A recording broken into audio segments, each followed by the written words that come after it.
And I'm Grace, and today our goal is to tell you about the amazing impact of volunteerism and to encourage you all to volunteer.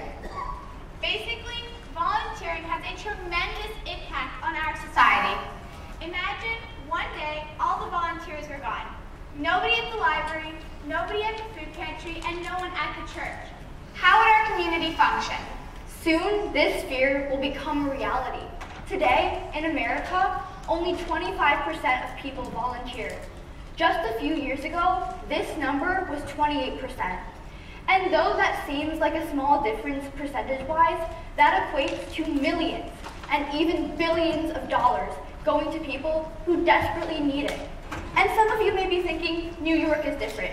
New Yorkers are different, but that is not the case.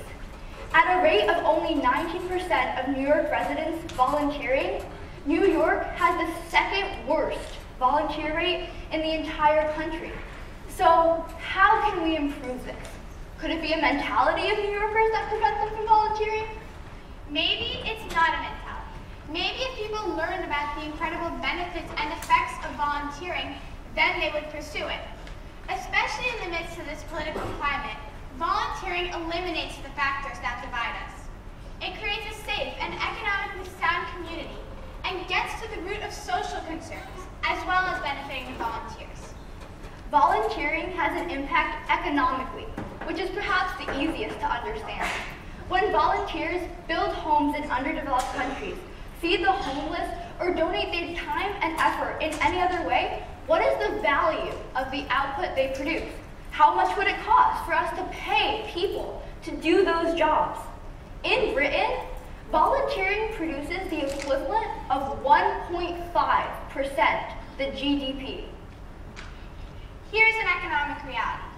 In 2009, 63.4 million Americans volunteered to help their communities.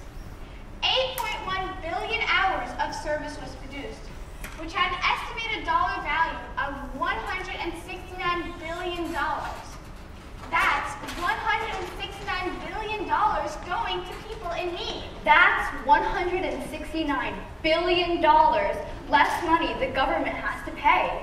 That's $169 billion in projects done with no profit involved. One example of a country who benefits greatly from volunteering is Turkmenistan, with a rate of over 50%, and that's the highest in the world.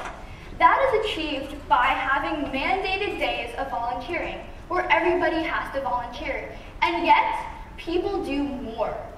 On average, a citizen in Turkmenistan volunteers over the national minimum, and that is because when people volunteer, they never want to stop. So economically, volunteering can help people escape poverty, like the 45 million Americans in it right now. It can help them escape a life of hardships.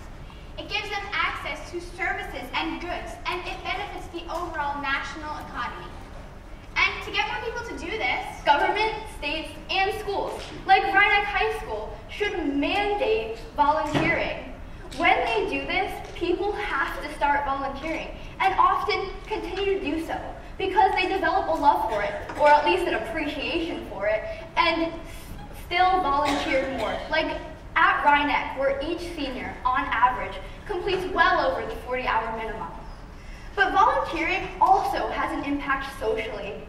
It brings people together by eliminating the factors that divide us, whether that be religion, sexual orientation, gender, race, or wealth. In volunteering, we are all one. And the social fabric in our society can only be strengthened by practices that bridge our socioeconomic divides.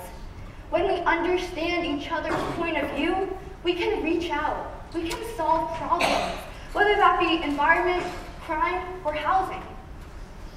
Personally, our worries differ greatly from the rest of the world. They may worry about food and shelter, but I tend to worry about trendy clothes and being on time to sports practice. When I first started volunteering, I had to meet a 40-hour minimum, and that was my main goal. But as I started interacting with people and as I started meeting people, it became so much more than that. It became something I wanted to do and something I looked forward to do. I also started volunteering because it was a requirement. I knew it was a good thing to do, but I never really understood its full effect that it would have on me. So I went to a local food pantry about 10 times during the summer, and then again, regularly during the school year. And at first, there was no real change in my attitude. But then, I met a man, and he told me a story about how his home burned down in a fire. And he could easily be angry or mad at the world, but he said to me, I am grateful. I am grateful for all the volunteers here today to help feed my family. I am grateful to have a job. And in that moment, I only saw him as another person, just going through a hard time. And I knew that what I was doing was worth it because I was there that night to help his tomorrow. I also had a similar experience. I went to a food drive in New York City with my religion teacher. There, a homeless man asked him if he had an extra pair of shoes because winter was approaching and he knew he would get cold. Sadly, my religion teacher said no. However, on the way home, he realized he did have an extra pair of shoes, and he could have easily helped that man. My religion teacher forgot. It's easy to forget, but in the moment, you have to remember. For my religion teacher, those shoes were easily replaceable, one of the many pairs he owned. But for the homeless man, they were the shoes he didn't have, the shoes he desperately needed. We talked to Reverend Tony Smith about the power of volunteerism. Volunteering has held a special place in her heart for many years. She talked to us about how she started a food kitchen in her local community. She started this after seeing a dire need in her community, a dire need for food. So she opened the church up and gave people a warm, welcome place for them to feed themselves. And we loved this story because it showed us how volunteering can make all the difference in a community and how social outreach can really benefit people. So please, volunteer, experience its effects, and go tell others. The problem cannot be solved with you or me, but the problem can be solved with you and me. So, what did we learn? We learned that volunteering has a greater impact on our society than we once thought. It does not only benefit the people who receive goods, but the people who give, the volunteers themselves, the community, and even the entire country. Volunteering is a great way to bridge barriers. It's a person-to-person thing, where everyone is equal and no one is better than anyone else. And some of you may ask, well, what do we gain? What do the volunteers gain themselves? Well, we feel good. We help address and solve problems that are real and relevant to our community. We hope that when people know how far the benefits of volunteering go, they continue to volunteer. And the more people volunteering, the less people in need. When we volunteered, we saw reality and struggles of people just a mile away. We heard how us being there for them made all the difference. Don't you want to be that difference?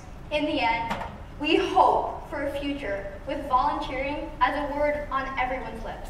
And a value in everyone's heart. So Lisa, what's next? Volunteering. That's what's